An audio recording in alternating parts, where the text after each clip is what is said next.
안녕하십니까. 조국 혁신당 대변인 김보협입니다. 논평 2개 하겠습니다. 윤석열 대통령은 국정 지지율 20%의 의미를 아는가 제목으로 먼저 논평하겠습니다. 윤석열 대통령의 국정 지지율이 20%까지 떨어진 여론조사 결과가 오늘 발표됐습니다. 20%대가 아니라 20%입니다. 윤석열 대통령의 직무수행 긍정평가가 20%, 부정평가가 무려 70%입니다. 취임 뒤 최저치입니다. 정상적인 국정 운영이 불가능한 정도입니다. 지난 대선에서 윤석열 후보에게 투표했던 분들 중 상당수도 이제 등을 돌렸다는 의미입니다. 20이라는 숫자는 무도하고 무능하고 무책임한 윤석열 검찰 독재 정권에 대한 엄중한 심판 여론입니다. 윤 대통령과 용산 대통령실이 부디 지지율은 늘 바뀌는 거라 일희일비하지 않겠다라고 생각하지 않길 바랍니다. 벼랑 끝입니다. 20% 지지율은 이미 국정 운영이 불가능한 수준입니다. 앞 숫자가 1로 바뀌는 순간 바로 떨어지는 겁니다. 스스로 대통령직에서 물러나거나 억지로 끌려 내려오거나 둘 중 하나밖에 없게 될 것입니다.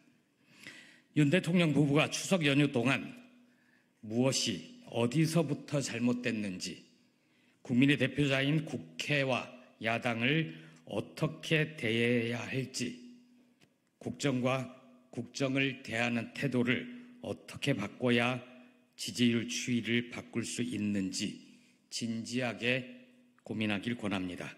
민심이라는 바다는 배를 띄우기도 하지만 언제든 뒤집어 엎을 수 있다는 경고를 가슴 깊이 새기길 바랍니다. 지금 윤석열호는 뒤집히기 직전입니다. 한덕수 국무총리는 역대 최악의 정권의 최악의 총리로 기록될 것이다. 논평하겠습니다. 한덕수 국무총리가 달라졌습니다. 지난 9월 9일부터 13일까지 이어진 올해 정기국회 대정부질문의 주인공은 단연 한덕수 총리였습니다. 있으나마나한 존재감 없는 총리가 아니었습니다. 미숙한 운영으로 국제적 망신을 초래한 잼버리 대회에서 화장실을 청소하던 한 총리가 아닙니다.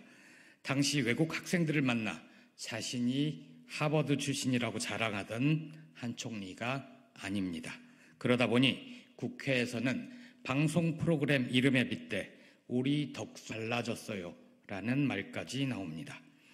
한 총리는 첫날 대정부 질문에서 첫 질문자로 나선 박지원 더불어민주당 의원을 상대로 버럭 소리를 지르다가 만담에 가까운 대화를 주고받는가 하면 박 의원을 대통령님이라고 부르는 실수도 했습니다. 여러 명언도 남겼습니다. 경제 분야 대정부 질문 답변 때는 경제는 좋은데 민생이 좋지 않을 뿐이라고 했습니다. 한 총리는 독도를 분쟁 지역처럼 보이게 하는 열등한 외교라는 망언도 남겼습니다. 지난해 대정부 질문 때는 독도는 우리 땅 맞습니까? 라는 질문에 절대로 아닙니다를 여러 차례 외쳐 실언을 한 적이 있었죠. 그에 비하면 엄청난 발전입니다. 장병 정신교육 교재 독도를 분쟁 지역이라고 표기했다가 전량 폐기한 일이 있습니다. 한 총리 재직 기간 중 일입니다. 현재는 용산 대통령실 국가안보실장으로 자리를 옮긴 신원식 국방장관 때 일입니다. 한덕수 총리는 왜 갑자기 야당 의원들에게 고성을 지르며 싸우는 매운맛 한덕수로 바뀌었을까요? 우선 광인 전략으로 보입니다. 한 총리에 대한 비하 발언이 절대 아닙니다. 외교 혹은 협상 전략, 싸움의 기술에 관한 전문 용어입니다. 미친놈처럼 세게 나가야 상대방이 당황해 물러선다는 전략입니다. 지난 4.10 총선 참패 뒤 사의를 표명했던 한 총리는 윤석열 대통령과 임기를 같이 할 수밖에 없는 운명이라고 판단한 것 같습니다. 국정 지지율이 바닥인 윤 대통령은 현재 후임 총리를 구할 수도 없고 억지로 구한다 한들 국회에서 야당의 동의를 구할 수 없습니다. 다른 하나는 양규 전략입니다. 고려 거란 전쟁에서 화살을 맞고 선체로 죽어 영웅이 된 양규 장군처럼 윤 대통령에게 쏟아질 온갖 비난의 화살을 대신 맞고 윤석열, 김건희 공동정권을 보호하겠다는 전략 아닌가 싶습니다. 그렇다면 실패입니다. 그러기에 한 총리는 너무 작습니다. 윤 대통령 부부를 향한 비판의 화살은 국정 운영 이외의 것도 아주 많습니다. 혹시 대통령 권한대행을 염두에 둔 행보일 수도 있겠다 싶습니다. 3년은 너무 길다고 생각하는 국민이 압도적으로 많습니다. 조국혁신당은 그 민심의 주파수를 맞추고 탄핵추진위원회를 구성해 가동 중입니다. 오랜 관료 생활과 2차례의 총리 경험을 가진 한 총리도 윤 대통령이 임기를 채울 것이라고 장담하지는 못할 겁니다. 그렇다면 자신이 일정 기간 대통령 권한대행을 맡을지도 모르는데 과거의 유약한 이미지를 벗어나는 게 급선무라고 판단했을 수도 있습니다. 그것도 아니라면 윤 대통령이 아니 한 총리는 정치도 오래 한 분이 그 정도밖에 못합니까?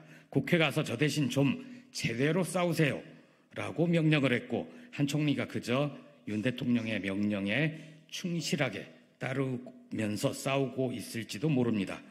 한 총리가 어떤 이유에서 순한 맛 한덕수에서 매운맛 한덕수로 바뀌었는지는 알 도리가 없습니다. 하지만 분명한 것은 하나 있습니다.